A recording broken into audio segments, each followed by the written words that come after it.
What's going on, everybody? It's Ron Brown LMT, and this is a New Yorker's perspective. I'm here with my co-host Mikey Fever. and brother Sharif Bey. Sharif Bey, can you introduce today's guest? Yes, sir. Yes, sir. Your viewers are in for a treat here. You all have heard of, the famous or infamous rise of the Moors. That one particular incident on the highway, firearms, and all of that other stuff, and then some of the other things. You all have heard of that, right? Well, who we have here today is a personal friend and comrade of mine who was there at the very onset of the group now called Rise of the Moors. He was actually instrumental in putting it together. He doesn't, I'll let him tell his story as far as that goes. But what you all now are about to get is the insider stories of Rise of the Moors. I want to introduce to you all my good brother, Aldwyn Jo'el Marrow Bey. Peace, family. Peace. Peace. Yes, sir. Yes, sir. Yes, sir. Yo, let's start with this, brother. How did you hear? Let's go with that. How did you first hear, or you guys first come across Moorish science? Well, actually, I first heard can y'all hear me good? Yes, sir. First heard about the Moors with Nas, when he shouted out Noble Drew Ali. Right. And that was just in passing. So I heard about the Moors. They conquered Spain for 700 years, helped civilize the planet Earth, and all of that stuff for the travelers and astrologers and all of this stuff. I heard so many, the custodians to the Egyptians and their dynasties. Right. So I heard a whole lot of things about the Moors, as time went on. Right. And I was doing this redemption manual stuff. I don't know if you heard of redemption manual. For sure. And I was caught up in that stuff with my cousin, and I was interested in that because you could actually get money for free and pay your bills for free and all that stuff with your Cesta V trust and all of this stuff. And I was like, oh, well, let me try that. No We doubt. tried it. It didn't work. Backfired. Then something I noticed that paperwork information is just a rabbit hole.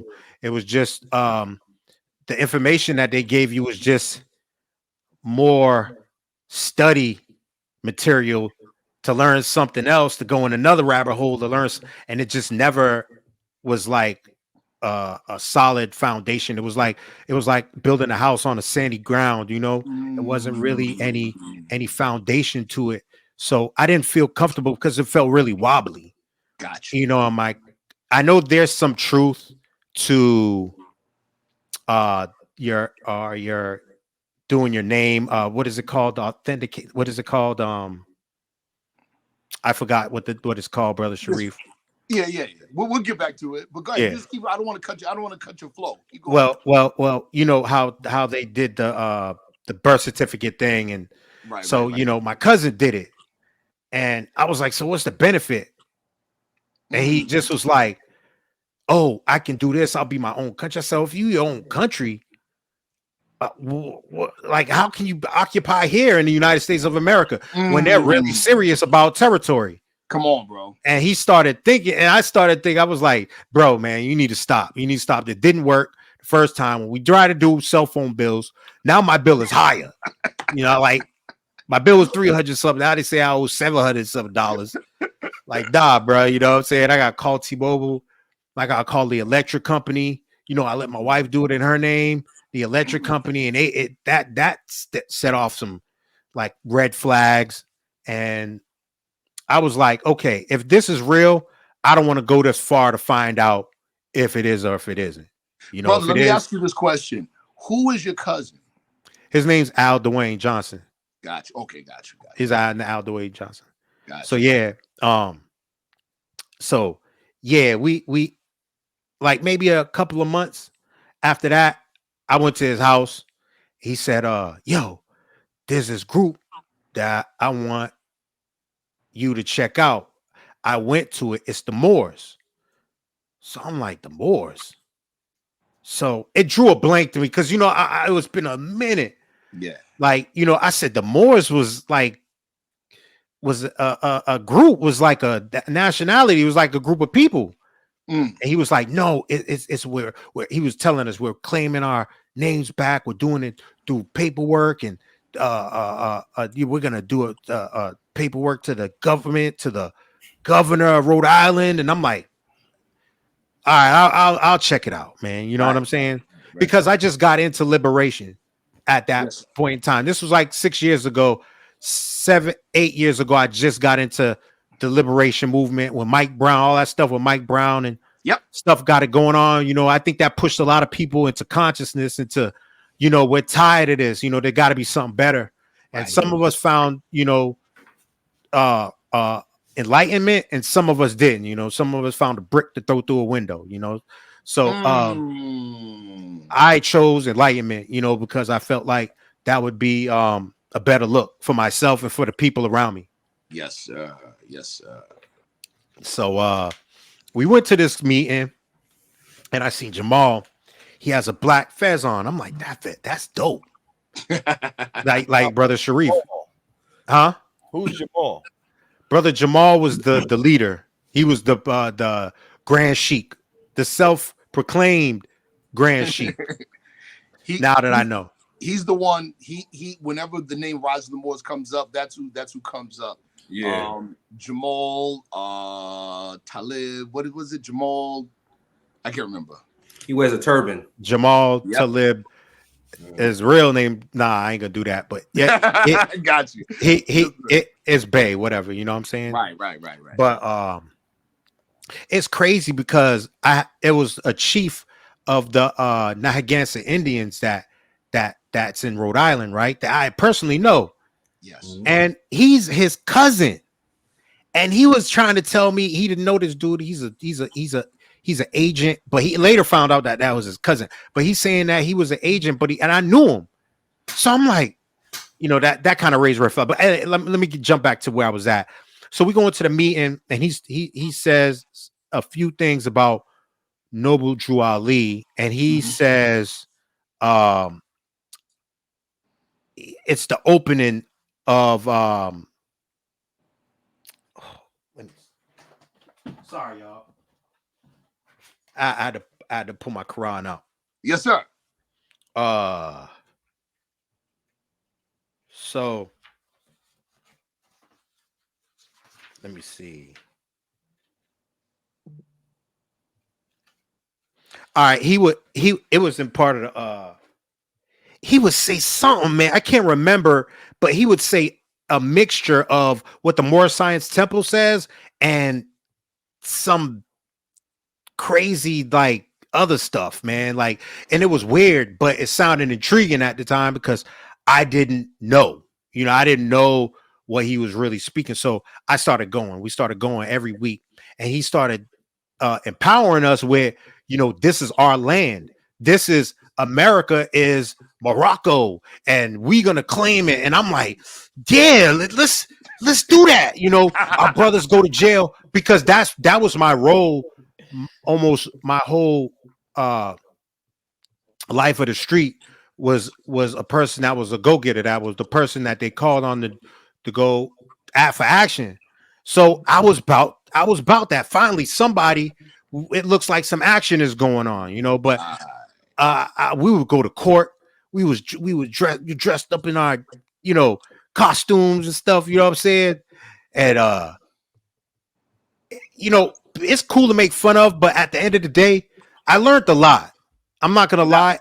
I learned a lot. It forced me to become more knowledgeable and things around me. And I'm not gonna take that away from that group and what it did for me. Correct. Is to open my brain up to broaden my horizons and my thoughts. Yes, sir. Yes. So this dude we was going to courts. I was ready to fight sheriffs. Like that, we was standing them down. So it felt like, hold up, we were right. Like we hold this power. Until one day we went to court. And one of our brothers was locked up, Mm, right, for driving with no license and for something else, trespassing. yes, sir. And so we were in court, and he didn't know what to say to get himself out of the situation, because in all actuality, there's nothing you can say. That's all fake. It's all made up. Mhm. So Jamal stood up. I'm his attorney. I'm his something. I'm taking. They was like, shut up. Basically, shut up. Sit down. Right. And he says, I'm so and so of this group. But da, da, da, da. The judge was like, sir, if you don't sit down, we're gonna lock you up. Yep. He didn't sit down. They locked him up. Yep. I was like, hold up. Right. Hold up. You know, my cousin was like, chill. My wife was with me. My wife was like, chill. Now don't just look. Because my wife started having premonitions about the group, and she was sharing with me. And right. and I'd listen, you know what I'm saying, and I watched. And one day I asked Jamal, before all of that happened, I said, yo, you know anything about the redemption manual, brother? He said, nah. I said, man, that's weird, because everything you spitting has something to do with the that redemption manual, right? or something with the redemption process. Like it doesn't sound like religion. He was like, well, this is not a religious group. So I was like, all right. So we did this thing where it was I don't know if you remember where we went to City Hall. I remember. And we did the thing with City Hall with the brother. I don't remember the brother's name. That was an agent. He was an agent.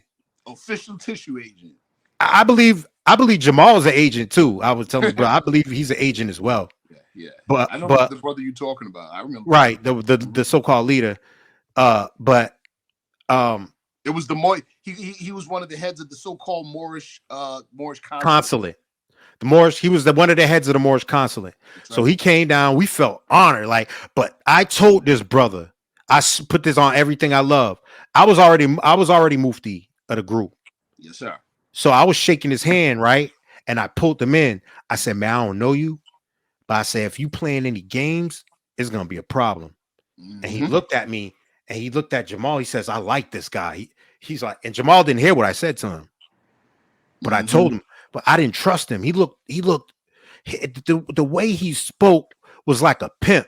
And the way I seen him interact with people was phony. So I was like, yo, man, this is not rubbing me the right way. You know, it just was phoniness. And I didn't like it. And anyway, we went on with that. You know, we recorded it, all of this. So a couple of weeks, I was over my boy Mikhail's house. Yes. And Mikhail was part of the group too. Yes. So Mikhail said, yo, you know who Tariq Bey is? I said, nah, who's that? Right.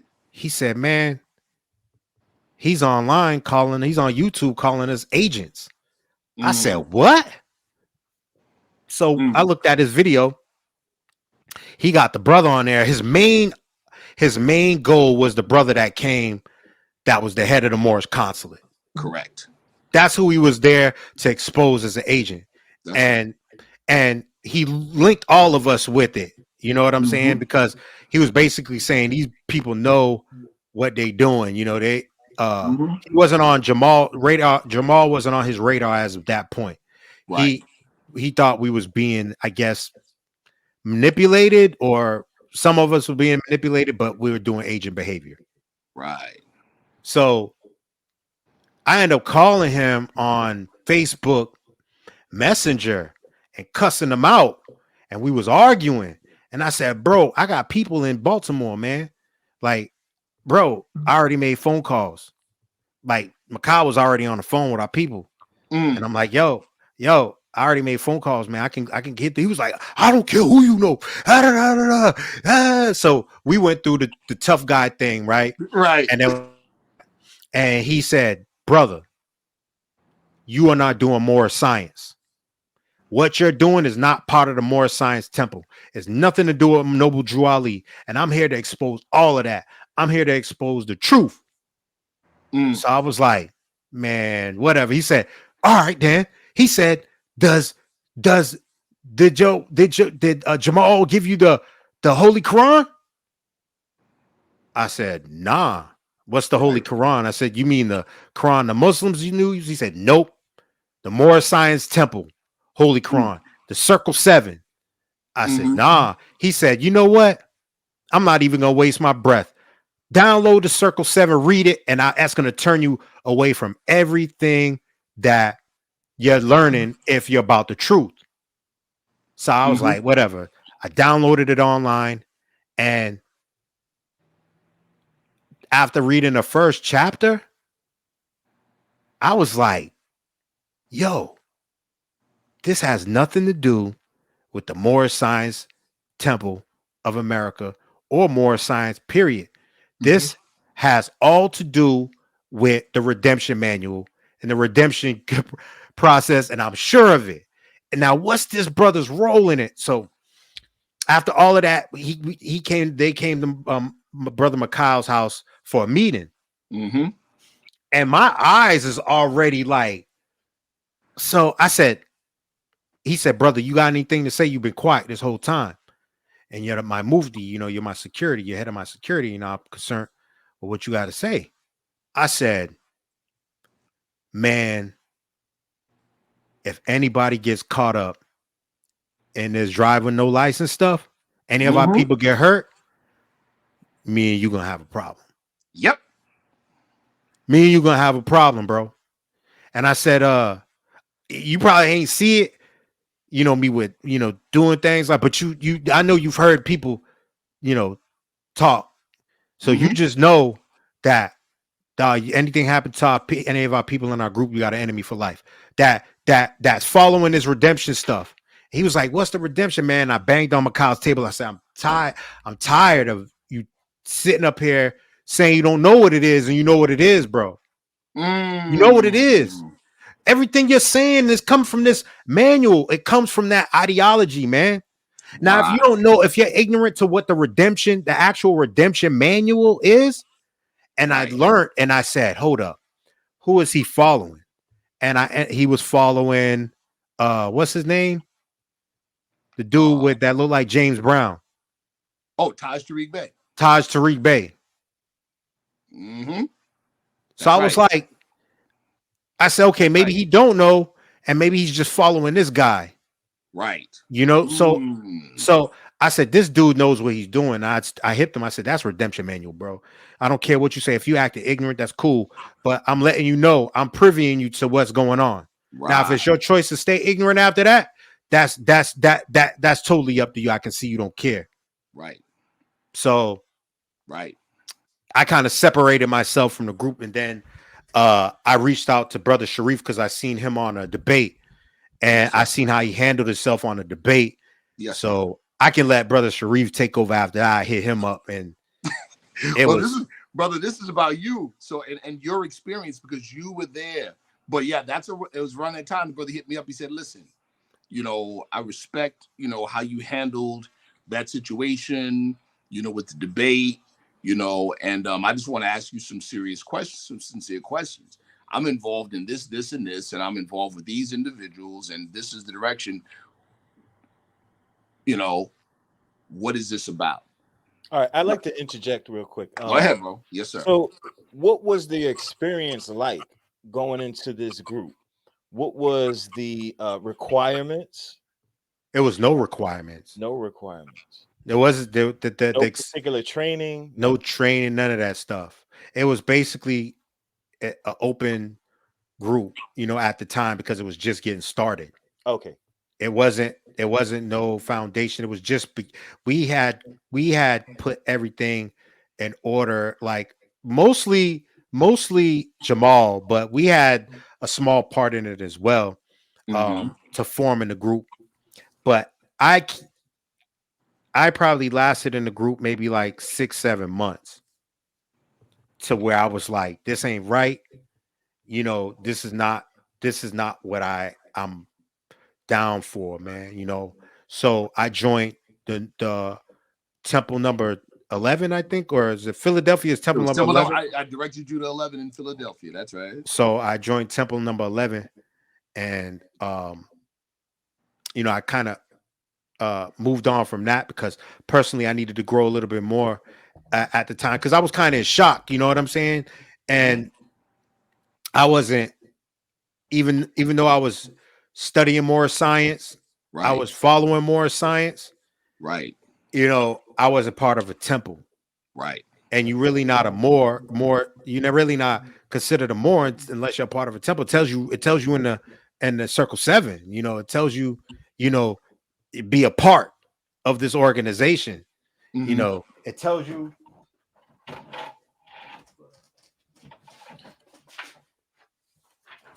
I'm sorry, y'all. It's No, all you right. good. This is deep, man. It tells Crazy. it tells you in all of this information right here.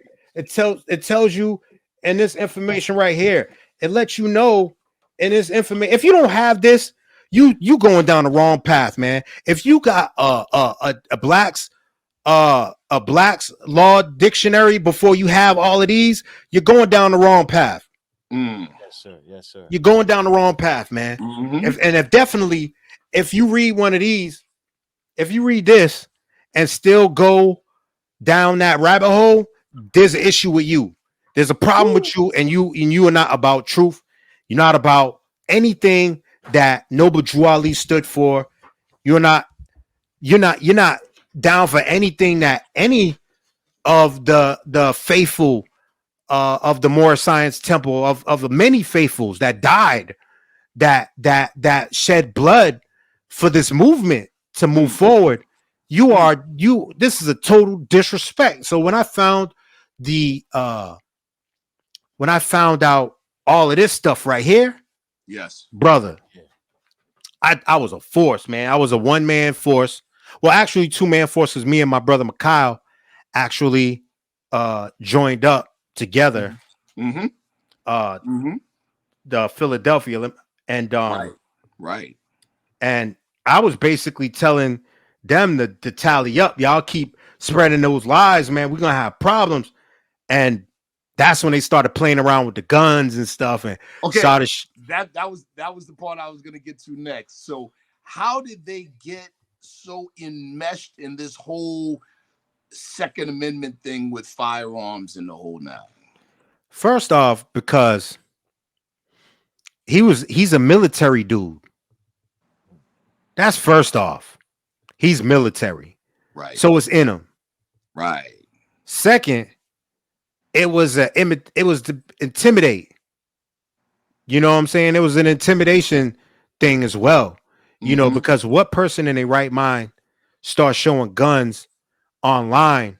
When they got that house raided, it was children in there. His pregnant baby mother was this. It was crazy, man. It just was crazy. And I was kind of. Pardon me. I don't mean to cut you off. That's fine. That's fine. Now I want to just rewind. So if you could take us back to the experience, like when you first started. I know it was just starting out. I mean, how did you guys set up? Was it? I mean, what was the basic tenets of the organization? Like, what was the mission statement? Do you remember the mission statement? It really was none, man, brother. It was just we're gonna fight for our freedom. So many things. Maybe they had a mission statement afterwards. Yeah. But like I said, this was fresh. This wasn't this wasn't something that was this was something that was really, really new. It sounded like some sovereign citizen stuff going on over there. That's what it was. That's what it was. All right. That's definitely what it was. Paperwork, sovereign citizen. That's what it was. I'm not driving, I'm traveling. But that's the redemption manual. Yeah. Right. People don't understand that's the redemption process. Right. So month one, then month 2, then month 3. Did you see like a progression? Was there like a progression from ground floor, and then they started to maybe have properties, maybe they any kind of success with the group? Oh, afterwards, I'm telling you, I came into it new. They lasted maybe 3 years after that. You know what I'm saying? 3. So it gave them time to have a structure. You know what I'm saying? Maybe they did. I was on the outside looking in at that point in time. Gotcha. You know what I'm saying? So there was this one brother that was really part of the Moorish Science Temple of America that came to one of the meetings, and he was just like, this ain't like he was like, this ain't how we open meetings. Like, he kept making comments, this ain't how we open meetings and stuff like that, this is we stand up and put our hands up to the east, and I'm like, 5 on the left hand, 2 on the right, or 2 on the right, 5 on the left, and feet at a 90-degree angle, and now you're saying the Moorish, now you're saying how you supposed to represent Noble Drew Ali, and how you we're supposed to represent Allah when you're addressing and opening the meeting right properly. And right. that wasn't being done, man. None of this right here, none of this was being done. You see that? That was not being done at all. Wow. None of the bylaws, none of the constitutions were being upheld. So it was in shambles. When you have nothing like that, you don't have any structure. Things were just how it was. This person will come to us because they got a drug case. This person would. So that's what we were really was caught up on. We was caught up on going to court and fighting for people. And we seen it was semi working, like for face value, but not deeply like working. You know what I'm saying? It would work because it was confused. The courts. Yeah. They was kind of like, what? And they would recess. And we would be like, oh, this is what they was talking about. If they go into recess, we got to now say they're gonna come back out and say they're part of the marital law now. When they come back, they're gonna be marital law now. So now we got maritime law. Now we gotta speak to them in that order now. So we was engulfed in that stuff more than liberating ourselves, higher and lower self. That's what it's really all about. Is your higher and your lower self. That was really the fight. That was really the war. And none of us, we were all ingesting things that was that made us feel powerful, which was intoxicating at the time. We'd walk around, people's like, oh, those are the Moors, those are the people that's helping. And we felt like part of the solution. Yeah. You know what I'm saying? We felt like we really mattered. So I can understand why a lot of people that don't understand about the real Moorish Science Temple and the knowledge of Noble Drew Ali and what he laid for us to follow, that these people are following these groups with emotion. But once they learn the truth and they start following the right thing, they'll be in the proper capacity. They'll be in the right state of mind, because now you're fighting for things that's truth. That's not falsehood. I want to add something, to this, and I'm going to bring up a name, right? That one meeting that you all had at City Hall, right? That was the time. That was at the point where Jamal had joined the Moorish consulate, and the brother's name that you mentioned that was there, his name was Shalimar Bey. Shalimar Bey. A.K.A. Mark Ritchie. Mark Ritchie. That's who that was. That's who that was. Man, Tahaka Bey opened my eyes, man. I ain't gonna lie to you. I owe my mental liberation to him. I ain't gonna lie to you, man. Because without that exposing that brother to details that he broke it down, it was crazy. To where the brother disappeared. Oh yeah. He's off the radar now. But that guy, Mark Ritchie. Then I met you. I don't mean to dull it, but I met you, Sharif. Yeah. And I ain't gonna lie, man. I thought I knew what being a man was by running the streets and being raised, and gang banging and doing all the things that I did, enforcing things, man, and thinking that you the man because people fear you, and you know what I'm saying? You actually really taught me how a man is supposed to conduct himself, Oh how wow, bro. a man Wow. how a man is supposed to Wow. react, without emotion, but with I'm not going to say without emotion, without that feminine emotion, I know what you're saying. without blowing up, blowing things up. And then, you know, you made rationalizing things cool to me. You know what I'm saying? Yo, So that's ill, man. Like I'm trying not to squirt a tear. nah, you Word good, God, man. I'm Come not on. even joking because Come on, we all grown you here, never brother. know who's watching, man. You know what I'm saying? You never know who's paying attention. Yeah. That's crazy. I appreciate you for that. Thank you. Thank you. Wow.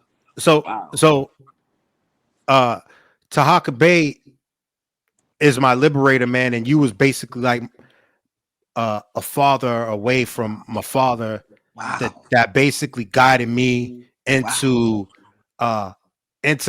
moving a certain way. Yes, sir. Because or uncle, Yeah. or Yeah. I don't want to know anybody to take offense, but any person that can guide you and you look up to in a certain way, because I looked up to you. I seen Wow. numerous things. I was like, yo, Ali's man. I was like, Yes, sir. man, I'm honored just to talk to this brother. And we spoke for hours, man. Absolutely. He took time to talk to me, man. And No doubt. he took time to talk me down too. So he knows like certain situations where Absolutely. I was ready to go all out, for the sake of the truth. And he was like, nah, brother, that's not the way to do it. Yo, bro, but let me share this with you, see, because I'm human too, and this is something you've heard me say many times, man. We're just one situation away. You know what I'm saying? And so I saw a lot of myself. I'm like, man, I was in that situation before. You know what I mean? And it's like, and here's the thing: I saw the most in you that I see in me. I've had my sincerity taken for granted too. I've had my sincerity taken advantage of too. Right. Because I was that same type of guy. Like I'm the aid and assist guy. Broad daylight. It don't even matter. Right. Right. You see what I'm saying? So I felt that for me. I'm like, man, listen, man, you got to do right by this man. You know what I'm saying? Somebody has to. Because those are the people you need on the side of good. You need those kind.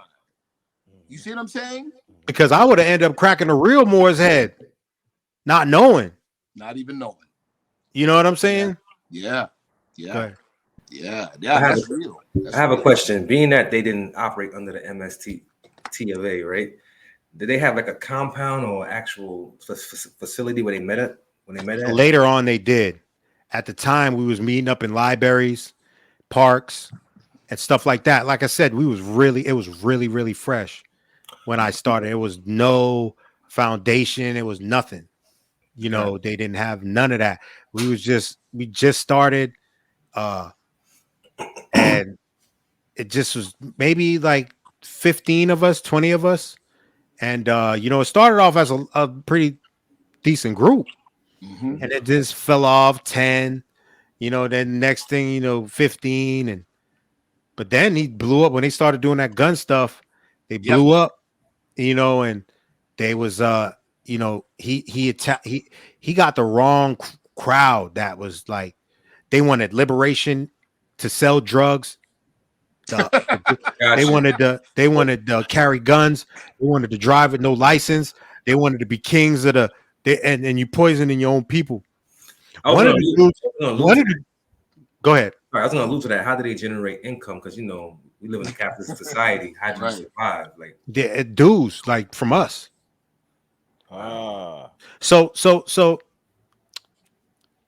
what made me really, one of the brothers that was close to him, he was talking, right? He was like, I don't mess with no sisters, man. I got a white girl, I got Europeans, and I handle them like slaves.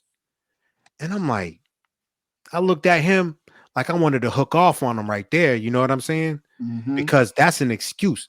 That right there, brother, is a psychological excuse that you accepted to mess with these people. Mm-hmm. You know what I'm saying? Mm-hmm. And then you talk bad because my wife, after that, she said, that's why he talks bad about sisters on Facebook. I said, what? Ooh. So I started, then me and him started bumping heads. Right. But he was from Boston, and the dude was he was a heat toter, and he was one of them dudes. But then he found out who I was, who I used to be. Right. And then he was like, he stepped to me, he was like, yo, I don't want no issues. I know this dude. I was like, oh, all right. No, that works. Yeah. So, you know, he was like, yeah, we talked, and you know, yeah, I don't want no basically I don't want no problems. Right. So that had to get down to them, you know, when I split, like, nah, man, nope, we don't want, no, you don't want problems with that right there, man, because that's like New York, that's Connecticut, that's Boston, that's Maine, that's New Hampshire, that's that, nah. Right. Nah, and we don't even have to. We just gonna have to deal with Rhode Island. Right. That's it. Right. We ain't gonna. Them other dudes ain't gonna have to come. That dude right there. Right. Nah. Right. No, I'm good. To interject real quick. Mhm. The brother Jamal, Mhm.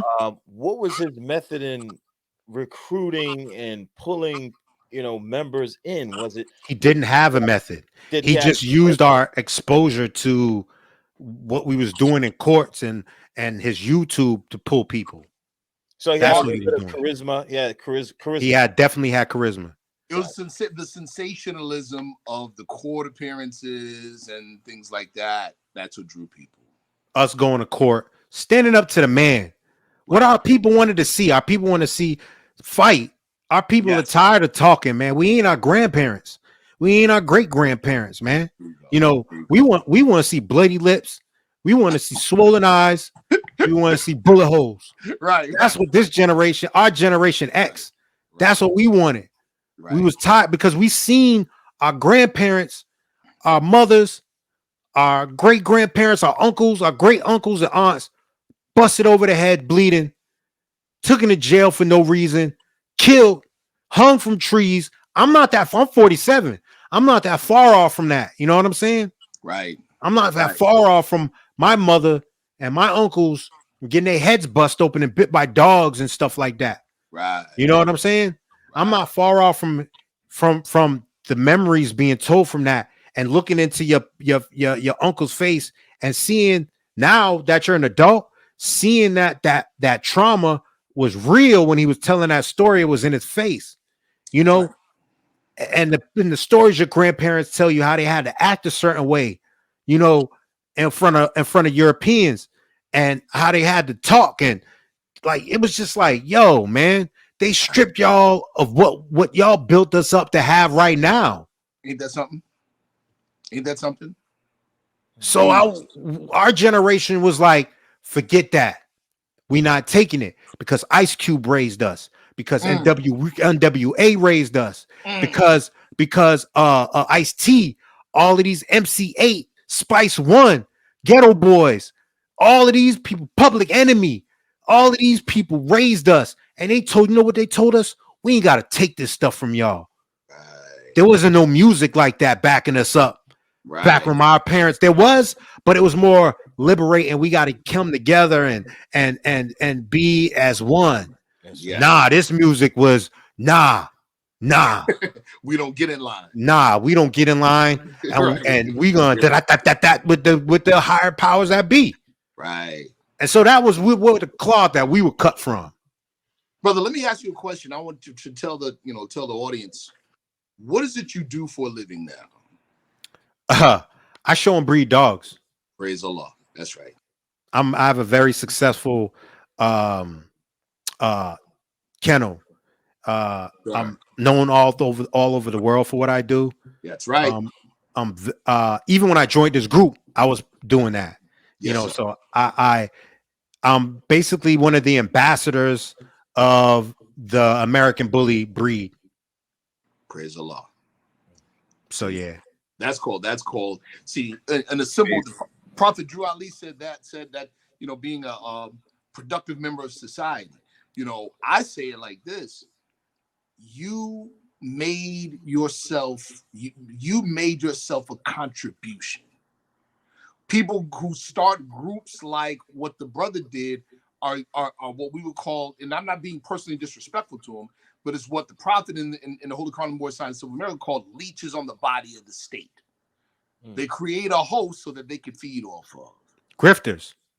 There you go. So real quick, what is Jamal doing right now? I mean, I looked at the rise of the Moors. What was that? Not Instagram. That was YouTube. And I'm seeing all the old school redemption manual teachings on his YouTube. So is he now just a YouTube person? I mean, I guess you wouldn't know because you're not. He was on YouTube. I stopped following him, man. He's not important. He's a chapter in my life that is past, is gone. I take it as a learning experience, and it brought me to here right now. So thank Allah I did meet the brother, and I did go through that. Only thing I can really thank him for, really, that he had something to do with personally, was help me feel what power felt like and what liberation felt like. Even though it was false liberation, he helped me understand what it felt like to the point where I had political connections in Rhode Island. So I was connected to a brother named Kobe Dennis. Yes. And he ran for mayor of Providence, Rhode Island. That's right. So he had a brother. This is gonna mess your head up. He had a brother named Taino, right? And he was Puerto Rican. And he was high in he was in the school for what school he worked for? Johnson and Wales. He was a professor at Johnson and Wales. He was willing to meet us and give us a classroom to do our studies in. Right? So us, Jamal, we met with Kobe Dennis. We went to one of his functions, took pictures. We met with the Nation of Islam. This was my idea. Right. This was my idea. We need to branch out with our people. Yes, sir. This is what we need to do. We need to, because he wanted to separate. I was like, that's not the way to do it. We need to group up with the Nation of Islam. Even though we don't agree with everything they're saying, that's an alliance. You know what I'm saying? We need most all of. So I was thinking politically. Yes, you know what I'm saying? He was thinking that separative. We need to be like off the grid. And I'm like, bro, I'm not pooping in the woods, man. I'm not doing that. Right. Just thinking, and I'm not doing that. Like unless I have to. But brother, like, we can live comfortably. He separated himself from Kobe Dennis, and I was like, dog, we can get a whole classroom. You know how many people we can start pulling for we was gonna start doing civics classes, and we was gonna and Kobe Dennis ran the most what was it, the most attended YW hold on Boys and Girls Club, sorry, the Boys and Girls Club of America, where the most attended one in New England. Wow. So all of these the brothers and sisters we would have reached, you know what I'm saying, by sitting down. I was willing to study civics, to learn all of this stuff, man, so we can be leaders in our community. This brother turned his back from it. Woof. But tell him about the person next to Kobe. Kobe Dennis? Taino. Oh, Taino. He was cool. He was good people. He wasn't, I didn't really know him. I knew him. I was gonna meet him through Kobe. Do you know where Taino got to Rhode Island from? No, oh yeah, I remember that you said you know the brother, Absolutely. and that's what made our bond even closer with us to get things popping. That's And right. he was willing to work with me, Yes, sir. but I didn't have I didn't have the backing. I was like, I don't know how to start this. Right. Like I'm a follower, and that's what made me realize that I need to be a leader myself. I need to start being a leader for my own. Man, this is crazy, man. My wife looking at me following this, and I'm looking like a fool, man. This is like the second person I did this, man. I ain't gonna look like a fool no more, man, in front of my wife, man. Nope. So I'm gonna be the leader. Come on, bro. I'm gonna be the leader. So I guess this is really one reason why I can't be a part of no group or organization right now. Right. I just need time to maybe, Understood.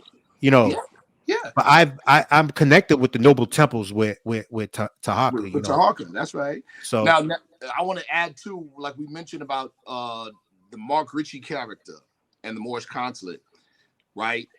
Jamal had joined them at one point and then fell out with them and left because he learned what they were doing. So he cut ties with them so he could do what they were doing. Basically. Right. They wouldn't give him power. It was all about power, man. Right. It was all about who seemed to have the most power. It was all false, man. It was all fake. Yep. And anybody from y'all side at the time and where I stand now, you could see it was fake. Like, man, these brothers are crazy. Yeah. It sounds like, to sum it up, it sounds like a lot of intellectual masturbation. I hate to put it in that term. And ego. I want to ask a question, right? Because I always ask, Sharif, probably know where I'm coming from with this.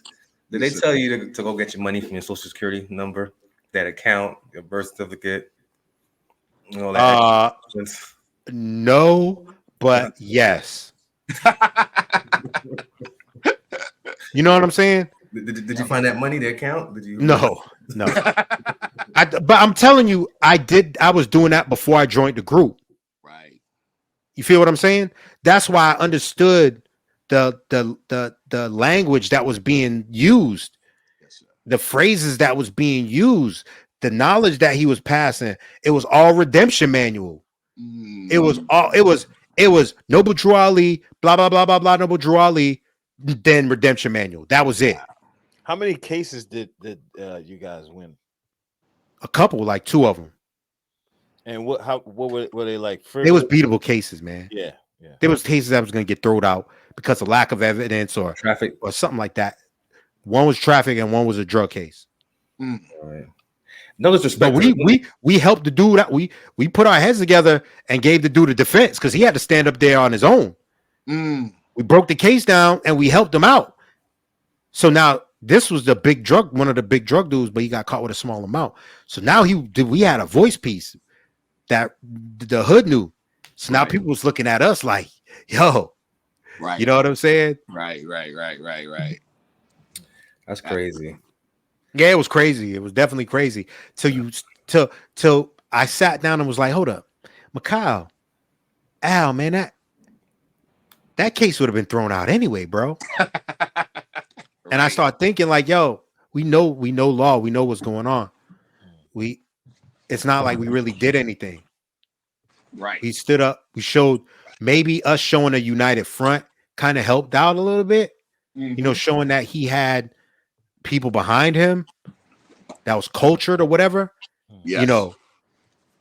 And something else, I realized that the sheriffs would give us mad respect. And we thought it was because we was more and this is our land. That's what he would tell us. They know it's our land and stuff like that. But I later realized that a lot of these sheriffs love people who defend themselves. Yes. That don't come in with lawyers. They come in defending themselves. They like that. And they give respect to those people. Then they seen the fezzes and they thought the first thing they said was, "Are you Shriners?" And we was like, "We run Shriners. What you talking about?" We made Shriners shiver in their boots. And while that's the truth, we was carrying it the wrong way. Yes, sir. We was looking at it the wrong way. It was all power, man. It's all ego. It was all that. It was all lower self. And so once I started reading the first chapter of this Yes, sir. right here, and when it breaks down the higher and lower self, Yes. then it came clear to me. Wow. This was my Peter being knocked off the horse moment. Mm. Right here. Yes, sir. Wow. Wow. And now I want to talk about Tariq Bey a little bit, just a little bit more. So you guys' relationship, I mean, you first got into an argument, and Now I'll die for the brother. now you said now you'll die for the I'll brother. die for the brother. Wow. So now, what was the relationship like afterwards? Was it did he bring you into his temples? You know? No, he didn't. No. He directed me to Sharif. Ah. So I looked up Sharif, did my due diligence on who he was. Then I reached out to Sharif. Mhm.